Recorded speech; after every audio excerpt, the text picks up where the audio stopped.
মক্কার কাফেররা দেখে কোনোভাবে আল্লাহর নবীকে ঠেকাতে পারে না। শেষ পর্যন্ত তারা খাত্তাবের ছেলে ওমরের বাড়িতে গেছে বিশাল বাহিনী নিয়ে।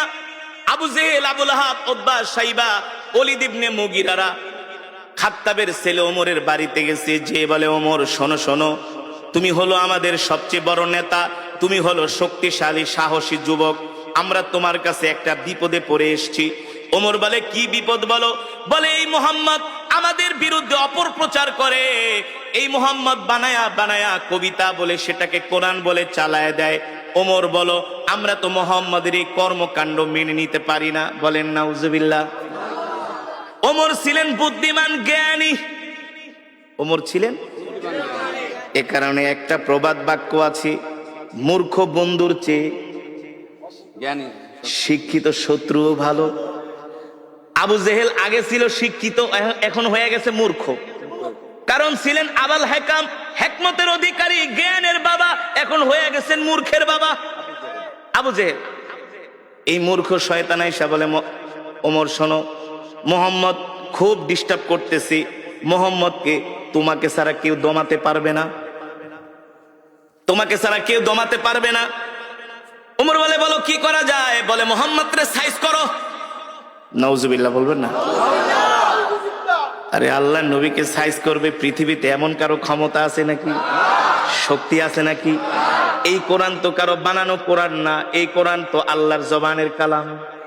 যে কোরআনের বিরুদ্ধে কথা বলে সে আল্লাহর বিরুদ্ধে কথা বলে। আর আল্লাহর জমিনে আল্লাহর নেয়ামত খায়া যে আল্লাহর কোরআনের বিরুদ্ধে কথা বলে, তার অপমান ছাড়া, লাঞ্ছনা ছাড়া কোনো উপায় নাই।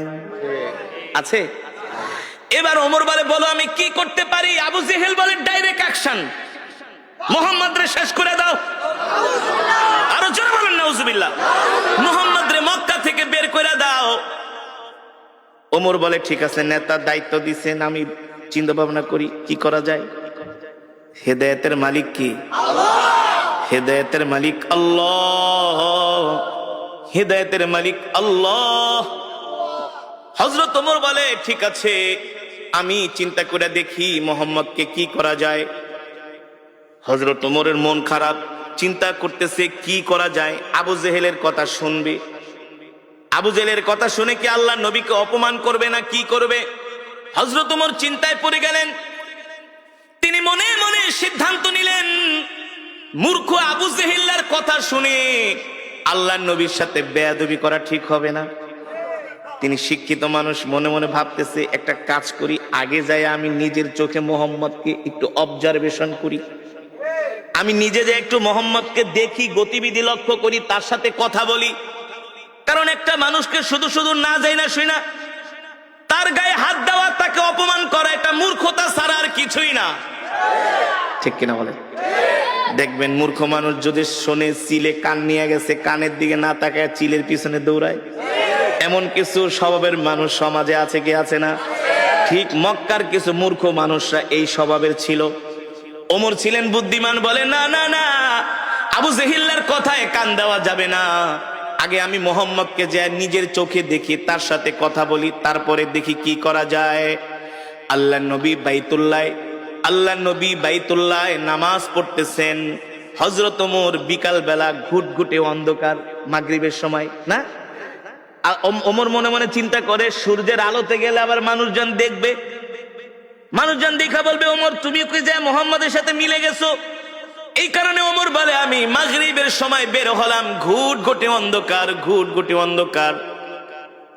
হযরত ওমর মাগরিবের সময় অন্ধকারে বের হলেন। আস্তে আস্তে করে হাঁটতে হাঁটতে তিনি বাইতুল্লাহর চত্বরে গেলেন, যেটা কাবা শরীফ। কোনটা? যেটা কাবা শরীফ, সেখানে গেলেন। হযরত ওমর বলে, আমি যে কাবার দেয়ালের পাশে লুকায় আছি, পালিয়ে আছি, যাতে মুহাম্মদ আমাকে না দেখে। আমি দেখি সুন্দর সুদর্শন একজন পুরুষ, সুন্দর সুদর্শন, অপরূপ সৌন্দর্যের অধিকারী। সুবহানাল্লাহ। হযরত ওমর বলে, আমি প্রথম মুহাম্মদকে দেখলাম, আমি তার সামনের সাইড দেখি নাই, শুধু পিছনের সাইড দেখছি। তার হাতগুলো এত সুন্দর, তার আঙ্গুলগুলো এত সুন্দর, পিছন থেকে তার কানগুলো এত সুন্দর। আমার নবীর চুলগুলো ছিল কোকড়া কোকড়া, অত কোকড়া না, অত লম্বাও না। সুবহানাল্লাহ। হযরত ওমর বলে, মুহাম্মাদের চুলগুলো আমি, আল্লাহর নবীর চুলগুলো আমি পিছন থেকে দেখলাম, দেখি তিনি নামাজে দাঁড়ায় আছেন, তার চুল বেয়ে বেয়ে ঘাম পড়তেছে। আমার কাছে মনে হলো এক একটা মুক্তার দানা ঝরতেছে। হযরত ওমর বলে, আমি মুহাম্মাদের পিছনে দাঁড়ায় তাকে দেখতেছি, দূর থেকে দেখতে তার এত সুন্দর আকর্ষণীয় বডি ফিগার। সুবহানাল্লাহ। আমার নবী কেমন সুন্দর ছিলেন, কেমন সুন্দর ছিলেন, এমন সুন্দর, এমন সুন্দর পৃথিবীতে আল্লাহ তাআলা এত সুন্দর করে পৃথিবীতে কাউকে বানায় নাই, আর বানাবেও না। হযরত ওমর বলে, আমি এবার মুহাম্মাদের পিছন দিকে দেখতেছি, মনে আছে নাকি? ওই যে হযরত ওমর বলে, আমি বাইতুল্লাহ গেলাম মুহাম্মদকে অবজারভেশন করার জন্য, পরীক্ষা করার জন্য। আবু জেহেলদের কথা শুনা খামাকা মুহাম্মদের সাথে খারাপ ব্যবহার করব না, আগে নিজের চোখে যায় আমি মুহাম্মদকে দেখি আসলে সে ব্যক্তিটা কেমন। এবার হযরত ওমর বলে, আমি পিছনে দাঁড়ায় দাঁড়ায় মুহাম্মদের পিছনের সৌন্দর্য দেখাই আমি পাগল হয়ে গেছি। আল্লাহু আকবার। আরে এত সুন্দর মানুষটা মিথ্যা কথা কিভাবে বলে? এটা তো হইতে পারে না। মক্কার কাফেরা বইলা গেছে, এ ওমর, মুহাম্মদ হলো একটা মিথ্যাবাদী, মুহাম্মদ হলো একটা পাগল। বলেন নাউজুবিল্লাহ। মুহাম্মদ হলো একটা জাদুকর। হযরত ওমর বলে, আমি পিছনের দিকে তাকায় তাকায় দেখতেছি মুহাম্মদের সৌন্দর্য এত সুন্দর, আর তার চেয়ে বড় সুন্দর হলো মুহাম্মদ এত চমৎকার কইরা কইরা কোরআন পড়ে, কোরআন পড়ে। আল্লাহু আকবার। জোরে বলুন আল্লাহু আকবার। আল্লাহর নবী কোরআন পড়তেছেন, হযরত ওমর পিছনে দাঁড়ায় দাঁড়ায় শুনতেছে, আর মনে মনে ভাবে, মক্কার কাফেররা তো আমাকে ঠিকই বলছে, মনে হয় এই লোকটা বানায় বানায় কবিতা বলে, নালে এত সুন্দর ছন্দে ছন্দে কিভাবে সে মিলায় মিলায় বলে। আল্লাহু আকবার। আল্লাহ নবী কোরআন পড়তেছেন, আর ওমর চিন্তা করতেছেন, আরে মুহাম্মদ মনে হয় বানায় বানায় কবিতা বলে। আল্লাহ নবী বলে, ওমা হুয়া বিকাউলি শাইর কলিলাম মা তুমিনুন। আল্লাহু আকবার। আল্লাহ নবী বলে, তুমি আমাকে কবি বলতেছো, আমি কবি না, আমি হলাম নবী। যদি তুমি স্বীকার করো, ইমানদার হও। আল্লাহু আকবার। ওমর কয়, কিরে এই লোকটারে যে আমি কবি বলছি এটা সে জানে কিভাবে? ওমর তো বলতেছে মনে মনে, বুঝেন নাই? কিন্তু আল্লাহ নবী বলতেছে, ওমা হুয়া বিকাউলি শাইর, আমি কবি না। ওমা হুয়া বিকাউলি শাইরিন কলিলাম মা তুমিনুন।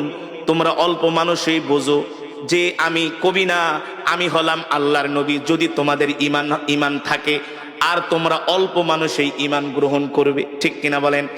হযরত ওমর বলে, কিভাবে বললো, কিভাবে সে বুঝলো আমি যে তার নামে বলতেছি সে কবি? এবার হযরত ওমর বলে, সে যেহেতু আমার মনের কথা জানা গেছে, তাহলে মনে হয় এই লোকটা হলো একটা গণক। গণকরাই তো মানুষের মনের কথা। আল্লাহ নবী বলেন, ওমা হুয়া বিকাউলি শাইর কলিলাম মা তুমিনুন ওয়ালা বিকাউলি কাহিন কলিলাম মা তাযাক্কারুন। আল্লাহু আকবার। তুমি আমাকে গণক ভাবতেছো, আমি গণক না, আমি গণক না। তুমি যেটা ভাবতেছো তোমার ভাবা সত্য নাই, আমি হলাম আল্লাহর নবী। ঠিক কিনা বলেন? তানজিলুম মির রাব্বিল আলামিন। আমি গণক না, আমি গণক না, আমি যেটা পড়তেছি সেটা হলো আমার রবের পক্ষ থেকে কোরআন। আল্লাহু আকবার। হযরত ওমর বলে, এ লোকটাকে আমি গণক বললাম, সে বলে আমি গণক না। আমি যে তাকে গণক বললাম সেটা কিভাবে জানলো? আল্লাহু আকবার। আবার বলতেছে, আমি যেটা তেলাওয়াত করতেছি এটা হলো আমার রবের পক্ষ থেকে আমাকে দেওয়া কোরআন।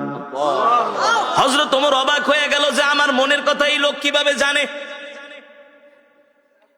এখন রহস্য লাগছে কি লাগছে না? হযরত ওমর বলে, এই রহস্যর উদ্ঘাটন আমাকে করতেই হবে। আর যদি রহস্যর উদ্ঘাটন করতে হয় তাহলে তো আল্লাহর নবীর সাথে কথা বলতে হবে। কথা না বলে তো আর রহস্যর উদ্ঘাটন করা যাবে না। হযরত ওমর দাঁড়ায় আছে।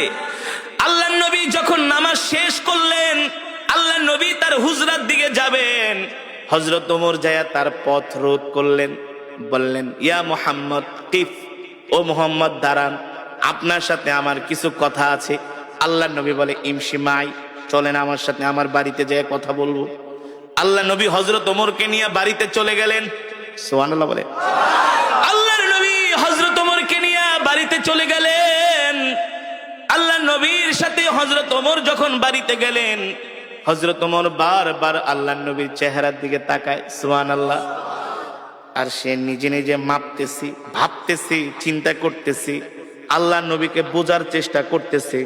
মক্কার সব কাফেরেরা যার বিরুদ্ধে, আমি আজকে তার সামনে। হ্যাঁ, মক্কার কাফেরেরা যার বিরুদ্ধে এত মিথ্যা প্রোপাগান্ডা ছড়িয়েছে, আমি তার সামনে। কিন্তু তার চেহারা দেখলে মনে হয় সে হলো পৃথিবীর সবচেয়ে ভালো মানুষ।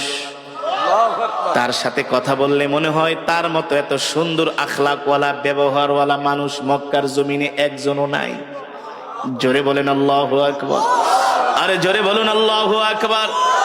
হযরত ওমর বলে, সেই দিনই আমি আল্লাহর নবীর জবানে কোরআন শুনে আমি ইসলামের প্রতি আমি দুর্বল হতে লাগলাম। দুর্বল হতে